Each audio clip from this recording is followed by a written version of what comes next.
Pengesahan RUU Pilkada di DPR membuka peluang PDI Perjuangan mengusung calonnya sendiri di Pilgub Jakarta. Siang tadi, Anies Baswedan berkunjung ke kantor DPD PDI Perjuangan Jakarta. Apakah ini sinyal kuat Anies bakal diusung PDIP melawan RK Suswono? Kami diskusikan bersama politisi PDI Perjuangan Putra Nababan dan Direktur Eksekutif Indikator Politik Indonesia Burhanuddin Muhtadi. Selamat sore semuanya, apa kabar?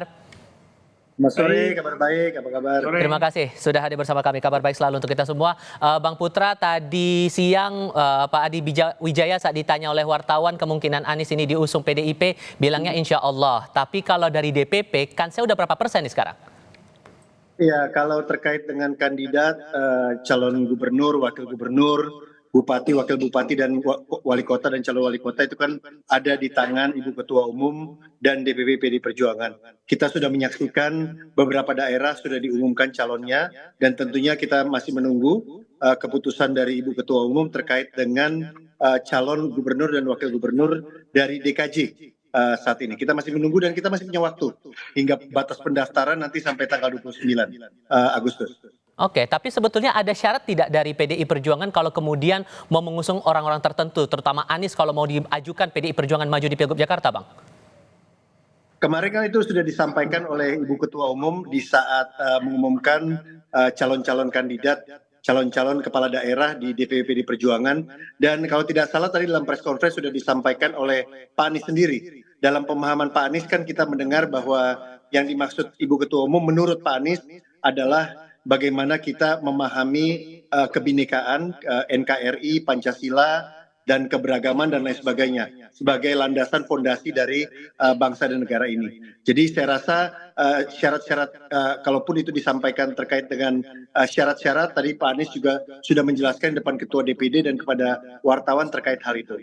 Oke, karena belakangan yang muncul juga namanya adalah kalaupun jadi nama Anies maju di DKI Jakarta kemudian diusung di Pilkada DKI Jakarta, ada beberapa nama juga yang diusulkan untuk jadi wakil. Beredar nama Rano Karno, kemudian Hendrar Prihadi. Ini nama ini masuk radar tidak sebetulnya, Bang?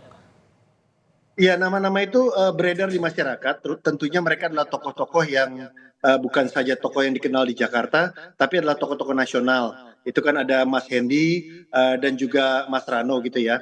Nah ini kan bagaimana kita juga memiliki kader-kader yang menurut PDI Perjuangan juga cukup mumpuni gitu ya untuk menjadi pemimpin, menjadi tokoh-tokoh di Jakarta. Nanti tentunya Mas kita tunggu ya, karena biar bagaimanapun kan apa yang tadi Mas Anies lakukan dengan DPD DKI Jakarta adalah suatu silaturahmi, suatu komunikasi politik, dan kita juga tidak membicarakan teknis. Karena memang itu bukan ranah dari DPD dan bukan ranah dari kita siang tadi.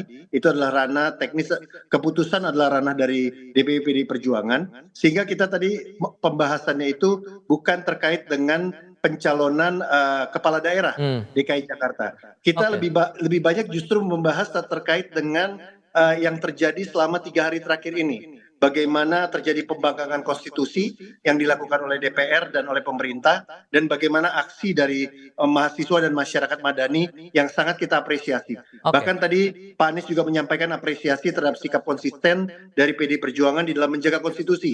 Ada di garda terdepan, baik di dalam DPR maupun di luar DPR. Itu yang disampaikan tadi dalam pertemuan. Saya harus tegaskan satu hal ini lagi, Bang, karena tadi Anda bilang ke rekan kami di Ponur Bahagia bahwa pertemuan antara Anies dengan DPD PDIP Jakarta ini sudah sepengetahuan Bu Mega. Apakah ini jadi syarat awal kalaupun kemudian Anies mau diusung PDI Perjuangan di Pilgub Jakarta, Bang? Tadi yang saya sampaikan adalah pertanyaan kepada saya, apakah ini adalah pertemuan di DPD adalah jembatan pertemuan kepada DPP dan kepada Ibu Mega. Nah, saya menyampaikan bahwa kalau Pak Anies datang ke DPD, tentunya sudah sepengetahuan DPP. Gitu ya, saya tidak mau menggunakan istilah jembatan, tapi tentunya kami sebagai partai politik ketika ada tamu yang ingin bersilaturahmi dan bertemu terutama tokoh politik, tentunya itu atas pengetahuan dari Dewan Pimpinan Pusat. Gitu, Mas. Tapi sebetulnya Bu Mega sudah punya ketertarikan tidak dengan Anies Baswedan ini untuk diusung ke Jakarta, Bang? Kan apa yang disampaikan Bu Mega kan jelas ya kemarin ya di dalam pertemuan tersebut ya.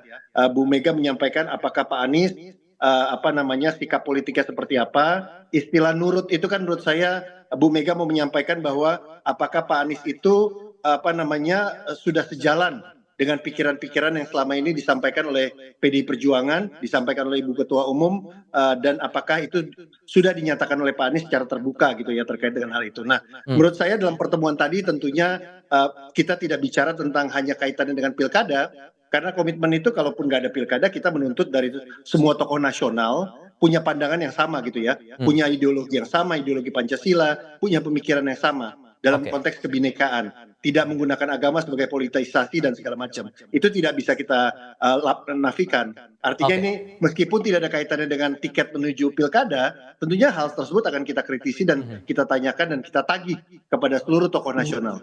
Oke, nah Mas Burhan dengan membaca pergerakan yang berlangsung hari ini, Mas Anies Baswedan datang ke DPD PDI Perjuangan Jakarta, bukan ke DPP. Anda membacanya sejauh mana kemudian? Apakah ini betul sinyal kuat ini bakal jadi kenyataan di Pilgub Jakarta? Atau justru Anda membaca hal yang lain? Tapi jawabnya nanti. Kita akan lanjutkan di segmen berikutnya, usai jeda berikut ini.